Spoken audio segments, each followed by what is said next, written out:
दोस्तों नमस्कार। दोस्तों ये वर्चस्व की लड़ाई है, ये मुंबई पर कब्जे की लड़ाई है, ये बॉलीवुड, आईपीएल और अवैध ड्रग के धंधे के कॉकटेल से होने वाली लाखों करोड़ रुपए की अवैध कमाई पर कब्जे की लड़ाई है।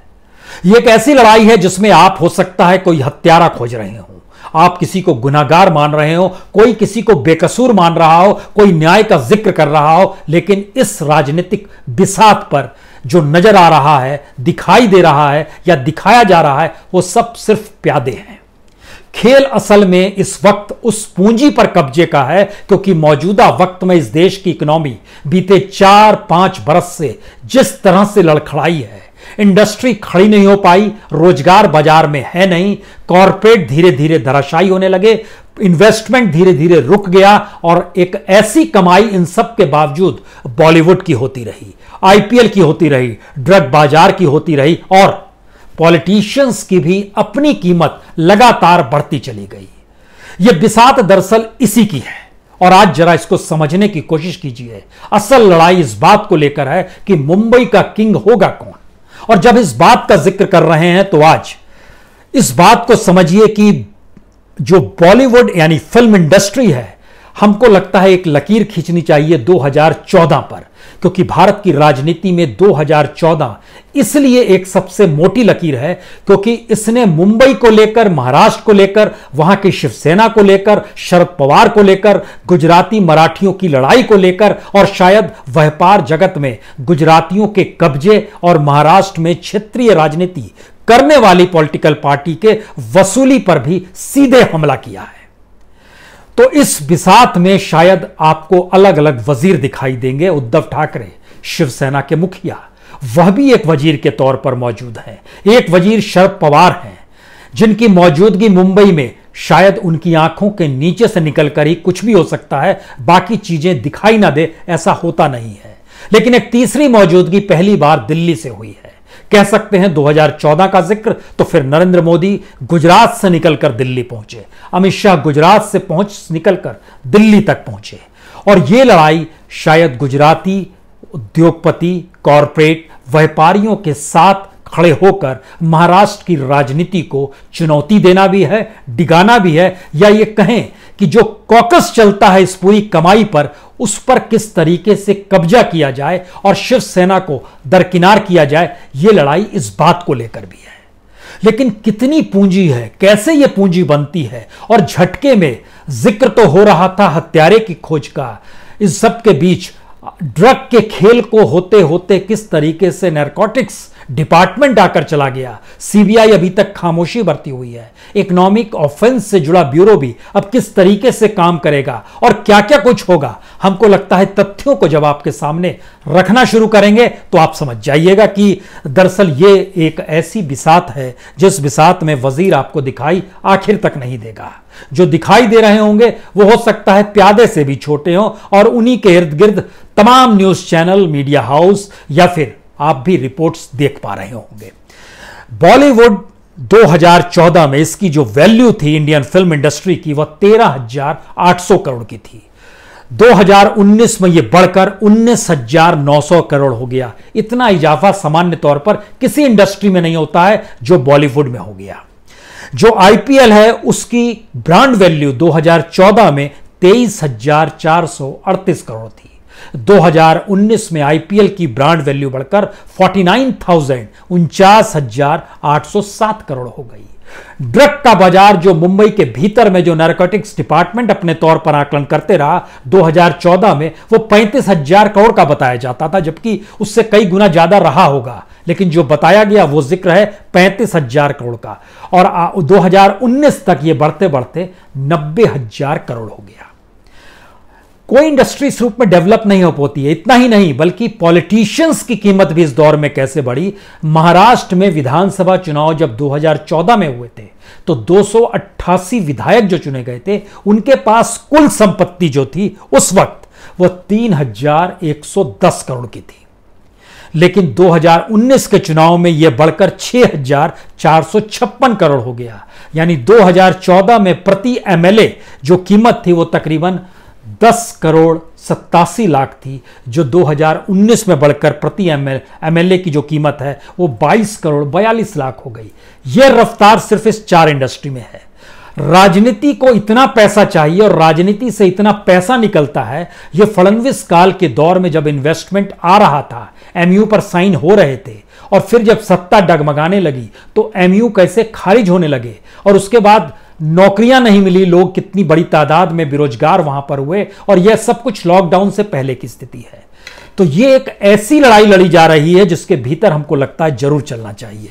यह इसलिए जाने की जरूरत है क्योंकि जो पूछताछ हो रही है उसमें एक शख्स को सबने नजरअंदाज किया। इस शख्स का नाम था बंटी साजदे। यह दरअसल corner stone sports and entertainment चलाते हैं। बड़े शानदार व्यक्ति हैं और इन्होंने 2008 में अपनी कंपनी बनाई। उससे पहले ये काम किया करते थे, कह सकते हैं कि जीएस वर्ल्ड वाइड एंटरटेनमेंट में, जो कि सोहेल खान की कंपनी थी, उसमें काम किया करते थे। उसके बाद ये फिर युवराज सिंह के साथ भी जुड़े, उसमें भी काम किया करते थे। लेकिन अभी ये कॉर्नर स्टोन स्पोर्ट्स एंटरटेनमेंट चलाते हैं, एक लिहाज से बॉलीवुड, एक लिहाज से आईपीएल। इन सब की हिस्सेदारी में इनका रहता है, क्योंकि ये इवेंट मैनेजमेंट भी करते हैं, किसी के ब्रांड वैल्यू भी बढ़ाते हैं। हम कह सकते हैं कि जो भारतीय क्रिकेट टीम के कैप्टन हैं, उनकी भी, विराट कोहली की भी ब्रांड वैल्यू को इन्होंने 2009 के बाद से समझौता किया और डेवलप करना शुरू किया। 5 बड़े खिलाड़ी इनके साथ जुड़े रहे, उसमें अजिंक्य रहाणे, रोहित शर्मा, मुरली विजय, उमेश यादव और विराट कोहली तो है ही। इमेज बनाना, ब्रांड बनाना, इंडोर्समेंट करना, चीज़ों को लेकर आना, ये सारी चीज़ें। और ये भी बता दें कि इनकी कजन्स का विवाह जो है, एक सोहेल खान से हुआ है, दूसरा रोहित शर्मा से हुआ है। तो इनकी पहुंच पकड़ बहुत है। लेकिन सवाल था कि इनसे पूछताछ के लिए क्यों इनसे पूछताछ की गई, ईडी ने इन्हें क्यों बुलाया, सीबीआई ने क्यों कुछ सवाल दागे, या इन सब के बीच में जो नैरकोटिक्स है वो क्या सवाल कर रहे थे इनसे। यह एक नेक्सस का ग्राउंड जीरो है जो आने वाले वक्त में इस देश के फिल्म इंडस्ट्री से जुड़े बड़े बड़े लोगों को भी इस दायरे में लेकर आएगा।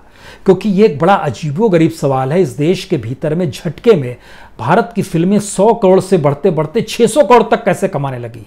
सिनेमा घर वही, सिंगल स्क्रीन वही, मल्टीप्लेक्स स्क्रीन वही, लोग वही, महंगाई बढ़ गई, लोग कम देखने लगे, कुछ बुक माई शो से टिकट बुक कराते हैं, कुछ कैश देते हैं। लेकिन जब सबको जोड़ने के लिए एक खास कंपनी को भारत सरकार की तरफ से लगाया गया है, उसने जो जांच एनालिसिस किया है और लगातार जो जारी है, उसमें यह बात निकल कर आ रही है कि करोड़ों रुपए के वारे न्यारे तो फिल्म को हिट कराने और फिल्म को रसीदी तौर पर दिखलाने, यानी बुक ठीक रहे, इसको दिखलाने के मद्देनजर होते हैं। यह भी एक खेल है, उस पर हम आए। उससे पहले जिक्र हम चूंकि बंटी का कर रहे थे और इस बात का जिक्र कर रहे थे कि उनकी फिल्म इंडस्ट्री में भी अब इनके साथ जो जुड़े हुए हैं कुछ खिलाड़ी जिनको वो ट्रेन कर रहे हैं, उसमें श्रेयस अय्यर हैं, उसमें मन्नान वोरा हैं, उसमें मयंक डागर हैं, विजय गोयल। ये दरअसल कंपनी धीरे धीरे धीरे धीरे इसका जो पूरा का पूरा हिस्सा है वह उस पूंजी के इर्द गिर्द आ जाता है जो आईपीएल के जरिए समझिए, जो बॉलीवुड के जरिए समझिए। और इस वक्त इन्वेस्टमेंट के लिए कोई दूसरी जगह नहीं है फिल्म के भीतर। उससे पहले आईपीएल का सच जान लीजिए कि आईपीएल की ब्रांड वैल्यू साल दर साल कैसे बढ़ी है। 2014 में यह $3.2 बिलियन की थी, जिसको आप रुपए में कन्वर्ट करेंगे तो 13,800 करोड़ आता है। फिर 2015 में 3.5 बिलियन होता है, फिर 4.2 बिलियन होता है, 5.3 बिलियन होता है, 2018 में 6.3 बिलियन होता है, 2019 में 6.8 बिलियन। इसका मतलब है 19,100 करोड़। यह एक लिहाज से 49,807 करोड़ यह हो जाता है आईपीएल की ब्रांड वैल्यू 2019 तक आते आते। इसमें जो खास तौर से मुंबई इंडियंस है उसकी सबसे ज्यादा ब्रांड वैल्यू है 809 करोड़ की। उसके बाद चेन्नई है 732 करोड़। यह 2019 का डाटा है। 2020 में जब होने जा रहा है आईपीएल, अभी वो डाटा सामने नहीं आया। यह पैसे की रकम पहले देख लीजिए कितनी बड़ी होती है। और उसमें सबसे कम ब्रांड वैल्यू आरआर की है, राजस्थान वाले की है 271 करोड़। सवाल यह आया कि इन सब के बीच झटके में जब नैरकोटिक्स डिपार्टमेंट जुड़ा, तब यह सवाल निकलना शुरू हुआ कि नैरकोटिक्स डिपार्टमेंट जुड़ा है तो क्या वह समझ रहा है कि दरअसल हत्या के खेल के पीछे मादक द्रव्य है, ड्रग्स है, ये सारी चीजें। इसमें एक चीज दिमाग में तुरंत ले आइए कि इस वक्त नैरकोटिक्स कंट्रोल ब्यूरो जो 1986 में बना था, उसके जो मौजूदा वक्त में डीजी हैं, वह डीजी दरअसल bureau of civil aviation security के भी डीजी हैं। ये कौन शख्स हैं? इनका नाम है राकेश अस्थाना जी। राकेश अस्थाना ही नैरोकॉटिक्स कंट्रोल ब्यूरो के डीजी भी है। ये वही शख्स हैं जो सीबीआई में स्पेशल डायरेक्टर थे। ये वही शख्स है जब सीबीआई के डायरेक्टर आलोक वर्मा ने सीबीआई के डायरेक्टर रहते हुए इन स्पेशल डायरेक्टर पर कुछ उंगलियां उठाई थी करप्शन के। उसके बाद सीवीसी बीच में कूद गया था। रात में दिल्ली में एक सीबीआई हेडक्वार्टर में ऑपरेशन हो गया था। कहा जाता है उस समय एनएसए ने उसको संभाला था और अपने तौर पर नेशनल सिक्योरिटी डोभाल साहब जो है वो देख रहे थे। सीवीसी जो संभाले हुए थे उन्होंने चीजें कैसे रफा दफा की, फिर क्लीन चिट दिया गया और क्लीन चिट देने के बाद राकेश अस्थाना दोबारा डिप्यूट हुए तो bureau of civil aviation security में गए और उसके साथ उनको एक्स्ट्रा पद जो दिया गया वो नैरोकॉटिक्स कंट्रोल ब्यूरो का भी दिया गया। ये आता है होम मिनिस्ट्री के तहत। होम मिनिस्ट्री अमित शाह संभालते हैं, जो दिल्ली में हेडक्वार्टर एनसीबी का भी है, सीबीआई का भी है, होम मिनिस्ट्री तो यहां पर है ही। और नैरोकॉटिक्स कंट्रोल ब्यूरो जो होता है ये कस्टम एंड सेंट्रल एक्साइज के साथ मिलकर काम करता है। ये स्टेट पुलिस डिपार्टमेंट को भी साथ में रखता है, ये सीबीआई को भी साथ में रखता है, ये सीईआईबी यानी सेंट्रल इकोनॉमिक इंटेलिजेंस ब्यूरो को भी साथ लेकर चलता है। तो नैरोकॉटिक्स के बीच में आने का मतलब जरा समझिए कि कितनी बड़ी स्थिति मुंबई के साथ पूंजी पर जुड़ी हुई है। यह सिर्फ छोटा मामला नहीं है, क्योंकि कुछ स्थिति आपको बता दें तो इसके जरिए यह समझिए कि 10 अगस्त इसी साल 10 अगस्त को 1000 करोड़ की हीरोइन जो थी वो नहावा शेवा पोर्ट से नवी मुंबई में है, वहां से जब्त की गई। उससे पहले चले जाइएगा तो आपको लगभग 20 जुलाई को उससे एक महीने पहले लगभग $400 का वहां पर डोज पकड़ में आया था और तकरीबन 5400 रिटेल तरीके से वहां पर कैप्सूल्स थे। ये अलग अलग तरीके से पकड़ में मुंबई में आते रहा है। और उसका जब एनालिसिस किया गया कि मुंबई दरअसल सेंटर है ब्रुसेल्स और बेल्जियम का, और ये रिपोर्ट जो आई वो यूनाइटेड नेशन के मातहत जो INCB है, इंटरनेशनल नैरोकॉटिक्स कंट्रोल बोर्ड है, उसकी इंटरनेशनल रिपोर्ट बतलाती है कि मुंबई कितना बड़ा अड्डा है। यानी मुंबई के भीतर में खूब पैसा है ड्रग का, जो गैर कानूनी ट्रक से ड्रग चलता है वहां सफर करता है। और जो जब्त किया जाता है, अक्सर यह माना जाता है कि जितना जब्त किया जाता है वो सिर्फ 1% भी नहीं होता है। और अगर 1% भी नहीं होता है तो कितने हजार करोड़ रुपए का जब्त किया गया, इसका जब आप एनालिसिस कीजिएगा, इसको जब गुना करना शुरू कीजिएगा तो लाखों करोड़ रुपए आपको लगेगा ड्रग्स का सेंटर है। ये पैसा कहां जा रहा है, ये पैसे का इन्वॉल्वमेंट क्या है। इस समय दुनिया के सामने एक नया संकट है कि आप इन्वेस्टमेंट बाहर नहीं कर पा रहे हैं, बाहर से इन्वेस्टमेंट नहीं आ पा रहा है। यहां की पूंजी उस रूप में रेंग रही है। यहां का बॉलीवुड, यहां का IPL, यहां का ड्रग मार्केट जिंदा है, वो डेथ नहीं हुई है उसकी अभी। उसकी पूरी इकोनॉमी को जब आप एक साथ मिलाते हैं तो इसके में जरा यह भी समझना शुरू कीजिए कि जैसे 2017 का डाटा आएगा, लगभग 53 kg चरस जो नारकोटिक्स डिपार्टमेंट ने बताया हमने सीज किया था, 323 kg गांजा, 2.5 kg heroin, 1525 LSD dot papers, 33 kg MD, ये सब जब्त किए गए थे। और उसमें जोड़ा गया था कि अलग अलग जगहों पर इसके सेंटर्स और भी हैं। मुंबई के पैरेलल में अहमदाबाद में है, इंदौर में है, गोवा में है, बेंगलोर में है, हैदराबाद में है, कोचीन में है, चेन्नई में, ये सब बड़े बड़े सेंटर्स हैं। इसके अलावा मंदसौर और मदुरई को भी माना गया। इनके कहीं ना कहीं रोटेशंस मुंबई में आकर मिलते हैं। और यहां पर अगर काम शुरू होता है तो उसकी कीमत भी अगर आप जानना चाहते हैं कि दरअसल कितनी कीमत में क्या है, तो इन सबको जब आप जोड़ना शुरू करेंगे, चाहे कोकीन की कीमत जोड़िए, चरस की कीमत जोड़िए, या किसी भी रूप में जो आप जोड़ना शुरू करेंगे तो वह लगभग कुछ लाख से लेकर कुछ करोड़ तक बैठता है केजी के तौर पर। कोकीन आपको मिल जाएगा, आज की तारीख में जो मिल रहा है वो तकरीबन बढ़ना शुरू होगा। उसकी जब्ती जो हुई थी वह भी बढ़ती चली गई। वह कुछ लाख करोड़ के चक्कर का खेल है। हमको लगता है उस पूरे आंकड़े को एक साथ आपको आखिर में बताएंगे। लेकिन जो कोकीन, कोरस, एम्फीटेमाइन, कॉरेक्स सिरप तक को नशा वाला माना गया, मुंबई में इन सब को जब्त किया गया। और डिपार्टमेंट की तरफ से जानकारी मिली कि इनकी जब्ती जो हुई है वह तकरीबन साल में जो जब्ती होती है वो लगभग 70-80 हजार करोड़ रुपए की हो जाती है। अगर इतनी जब्ती हो जाती है तो कितनी बड़ी तादाद में होगा, ये पैसा कहां जा रहा है।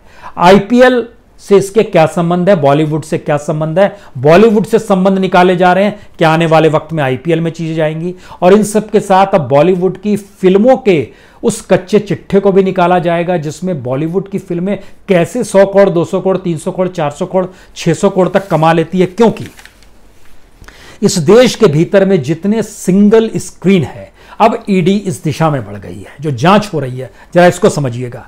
सिंगल स्क्रीन 6780 है, मल्टीप्लेक्स स्क्रीन भारत के भीतर में 2100 है। इन सारी स्क्रीन्स पर अगर एक ही फिल्म लग जाए, जो लगती नहीं है, जो तमाम भाषाओं की फिल्में लगती हैं, उसमें एक बॉलीवुड की फिल्म भी होती है, लेकिन एक फिल्म अगर लग जाए इन तमाम जगहों पर और वो सिर्फ 2 हफ्ते चले, तब वो 600 करोड़ झटके में कमा लेगी। लेकिन कैसे संभव है कि उसको रोटेट करना शुरू करें, जब एवरेज निकाला गया सिंगल स्क्रीन और मल्टीप्लेक्स स्क्रीन में जितनी जगहों पर हिंदी फिल्में रिलीज होती है, जो कि 300 करोड़ से ज्यादा जिनकी कमाई है, उसका जो अब एनालिसिस किया जा रहा है, वो एनालिसिस इसलिए डराने वाला है कि फिल्म उतनी चलती नहीं है, लेकिन वो 300 करोड़ कैसे कमा लेती है। ये पहला राउंड था।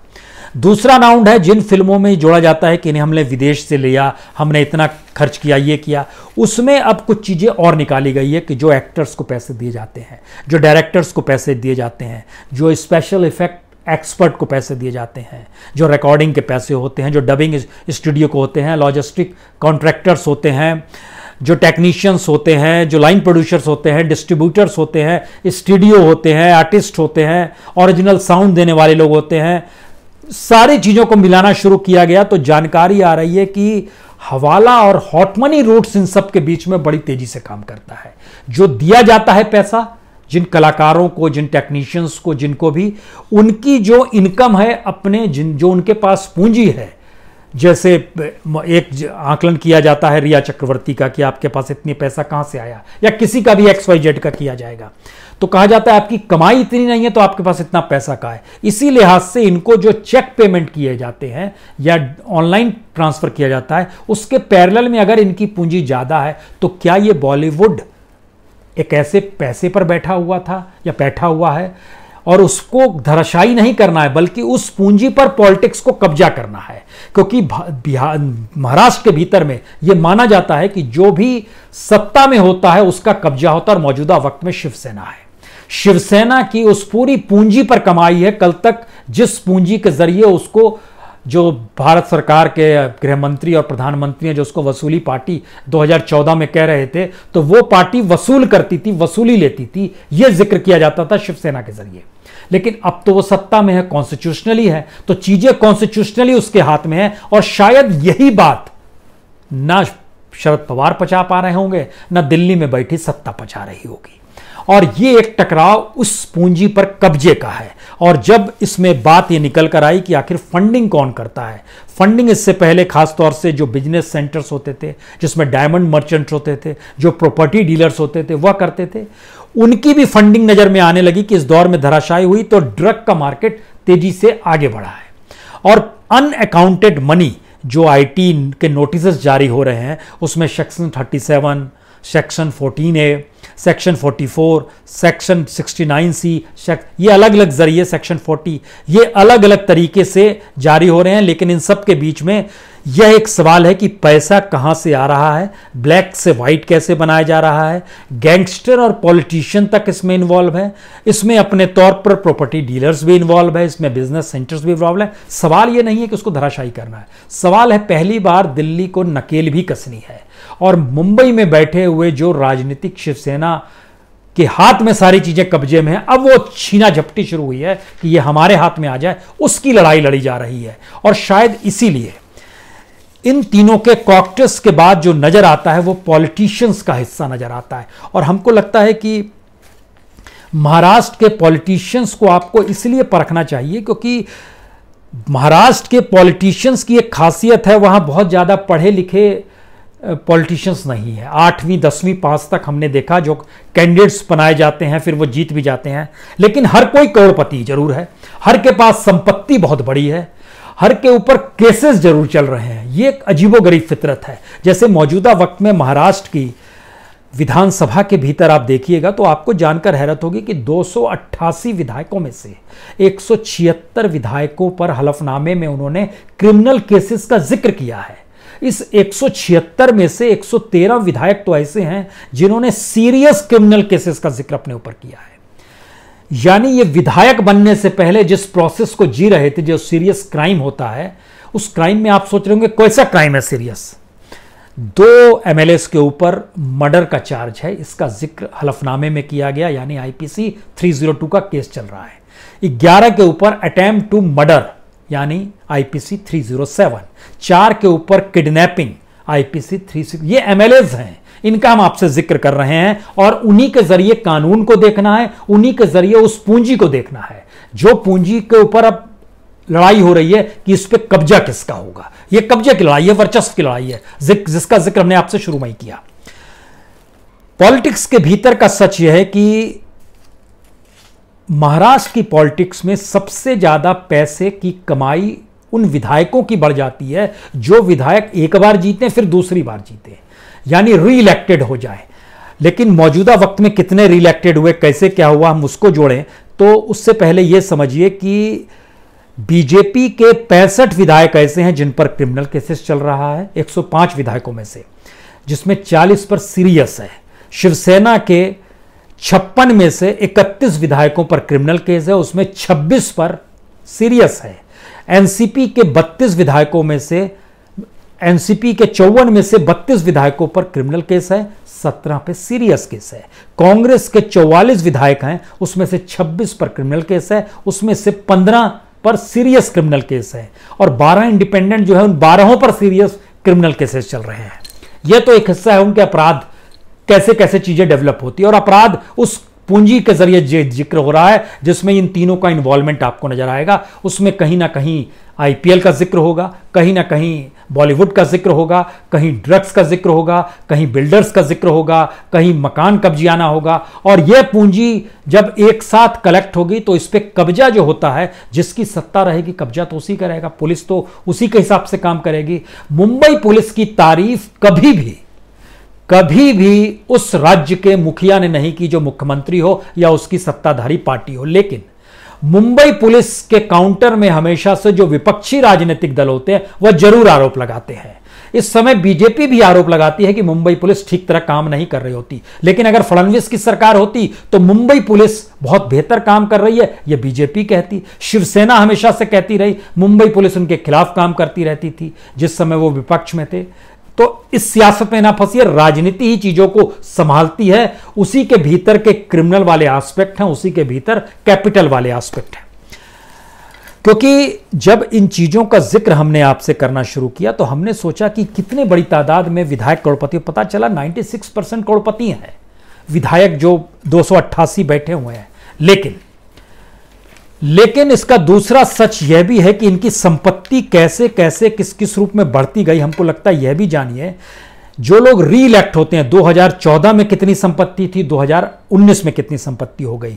बीजेपी के 62 विधायक, इनकी संपत्ति एवरेज निकालते 2014 में तो 15 करोड़ थी, लेकिन 2019 में ये 62 विधायक जब दोबारा चुन के आए हैं, इनकी एवरेज संपत्ति हो गई है 27 करोड़।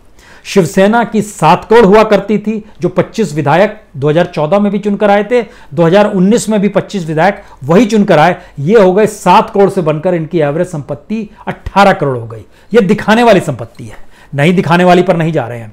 एनसीपी 8 करोड़ से 18 करोड़ पहुंच गए, इसके 13 विधायक थे। कांग्रेस के भी 13 विधायक थे, ये 11 करोड़ से 17 करोड़ तक पहुंच गए। समाजवादी पार्टी का एक ही विधायक 156 करोड़ से 209 करोड़ पहुंच गया। इंडिपेंडेंट 2 करोड़ से 12 करोड़ पहुंच गए।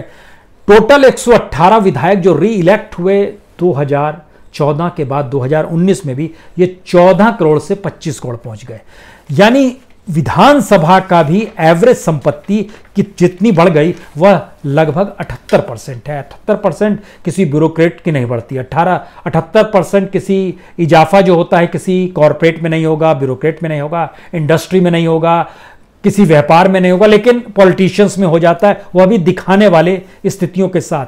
हमने सोचा क्या वाकई सारे पॉलिटिशियंस जो होते हैं वो मुंबई के खास तौर से, महाराष्ट्र को थोड़ी देर के लिए भूल जाइए, मुंबई और सबन में लगभग 36 सीटें हैं। हमने रैंडमली देखना शुरू किया कि आखिर करोड़पति, पता चला हर कोई करोड़पति है, और शिवसेना का हर कैंडिडेट जो जहां जहां से खड़ा हुआ वो जीता हारा उस पे नहीं जाएंगे, हर कोई करोड़पति है। बीजेपी का हर कोई करोड़पति है, कांग्रेस का भी हर कोई करोड़पति है, लेकिन इसमें औसतन ज्यादा, कोई 8वीं पास है, कोई 10वीं पास है, कुछ ग्रेजुएट और पीजी भी हैं, इससे इनकार नहीं है, लेकिन अधिकतर जब टटोलना शुरू किए तो 8वीं पास है, 10वीं पास है, लेकिन करोड़पति है। और ये संपत्ति आपके जहन में, जैसे मान लीजिए हमको लगता है आदित्य ठाकरे वर्ली से चुनाव लड़े थे, इनकी जो संपत्ति बताई गई थी, जो इनके हलफनामे में जिक्र था, वो था 17,69,28,474। इनके खिलाफ एनसीपी के एडवोकेट सुरेश माने खड़े थे, इनकी संपत्ति भी 8,86,00,000 के लगभग की थी। लेकिन इसके अलावे आपके दिमाग में कोई भी अगर कॉन्स्टिट्यूंसी आती हो, हम कैसे बताएं, सारी कॉन्स्टिट्यूंसी का जिक्र हमारी आंखों के सामने है, चूंकि इसको अगर हम लोग इस रूप में करें, जैसे कांदेवली में बीजेपी कैंडिडेट था, लगभग 7 करोड़ इनकी संपत्ति। मानखुर्द शिवाजी नगर विट्ठल गोविंदलाल एकरे जो कि शिवसेना के थे, लगभग 6 करोड़ इनकी संपत्ति। आबू आजमी यहां से समाजवादी पार्टी के थे, इनकी संपत्ति 209 करोड़। अंधेरी वेस्ट अजीत साटम बीजेपी के, लगभग 6 करोड़ 45 लाख संपत्ति। अशोक जाधव कांग्रेस के, इनकी 8 करोड़ 6 लाख संपत्ति। हमने देखा कि कोई लाख में मिला ही नहीं, सभी संपत्ति वाले जो हैं करोड़पति ही हैं। गिरगांव से बीजेपी के 8वीं पास हैं, ये लगभग 17 करोड़ 24 लाख की संपत्ति है। कांग्रेस के लगभग 1 करोड़ की संपत्ति है, ये पीजी पास है। घाटकोपर वेस्ट में बीजेपी के कैंडिडेट लड़ रहे थे, 46 करोड़ 42 लाख। 12वीं पास है कांग्रेस के, लगभग 2 करोड़ के हैं, ये बीए पास है। अलग अलग जगहों पर जब हमने निकालना शुरू किया, कुर्ला में शिवसेना के जो है 4.5 करोड़ है, 12वीं पास है। एनसीपी के हैं 2 करोड़ के लगभग है संपत्ति, 8वीं पास है। एमएनएस का लगभग 1 करोड़ की संपत्ति है, ये ग्रेजुएट है। किसे वोट देंगे आप? ये कमोवेश सारी माने जिसके पास पैसा है या पैसा नहीं है, तो पॉलिटिक्स में आते ही पैसा चाहिए, पैसा बन जाता है, ये एक प्रोसेस है। इस प्रोसेस के भीतर में जब आप वैल्यू आकलन शुरू करते हैं, तो महाराष्ट्र का सच यह है कि फडणवीस की सरकार में बड़ी तादाद में वहां पर लोग इन्वेस्टमेंट के लिए आ रहे थे, लेकिन जब वो सरकार जाने लगी तो उसका कच्चा चिट्ठा जो निकल कर आया, पता चला कि सिर्फ एमयू पर साइन होते थे। दरअसल ये पूंजी की लड़ाई इसलिए भी है क्योंकि महाराष्ट्र गोल्डन स्टेट है इन्वेस्टमेंट का। इसकी स्थिति को समझ लीजिए कि 2016 में मेक इन इंडिया के नाम पर फडणवीस सरकार ने वहां पर जो कार्यक्रम किया, उसमें 8 लाख करोड़ का एमयू हुआ, 30 लाख जॉब मिलेंगे, इस बात का जिक्र हुआ। 2018 में 12 लाख करोड़ का जिक्र किया, इसके लिए नाम दिया गया था मैग्नेटिक महाराष्ट्र कन्वर्जेंस, और इसमें कहा गया था 37 लाख जॉब मिलेगी। अलग अलग जगहों पर एमयू किया गया, अलग अलग जगहों पर पैसा, लेकिन होते होते क्या आता है, जब जानकारी मिलने लगी पता चला कि 2,48,000 करोड़ ही मेक इन इंडिया में 8 करोड़ के बदले 2,48,000 करोड़ पहले राउंड में कहा गया, इतना पैसा आएगा, जो धीरे धीरे घटते घटते कुछ हजार करोड़ पे आ गया। यही हालत 12 लाख करोड़ के मैग्नेटिक महाराष्ट्र कन्वर्जन में एमयू पर साइन हुए थे, लेकिन ये घटते घटते 1,36,000 करोड़ पे आ गया। हर चीज घटती चली गई। अलग अलग जो एमयू, एक राउंड में 256 एमयू कैंसिल हुए, इसमें लगभग 10 लाख करोड़ रुपए का जिक्र था इन्वेस्टमेंट का, नहीं हो पाया। 386 एमयू नहीं साइन हो पाए, लगभग 63,659। ये अलग अलग डाटा है उस दौर के। ये जो बतलाते हैं कि महाराष्ट्र पे कब्जा या मुंबई पर कब्जा किसी भी सत्ता के लिए कितना महत्वपूर्ण है, और ये एक ऐसा कॉकटेल बन गया है जिसके लिए पहली बार सीबीआई इंक्वायरी तो बैठी है, लेकिन उसके पैरेलल में अभी इकोनॉमिक ऑफेंस ब्यूरो आएगा।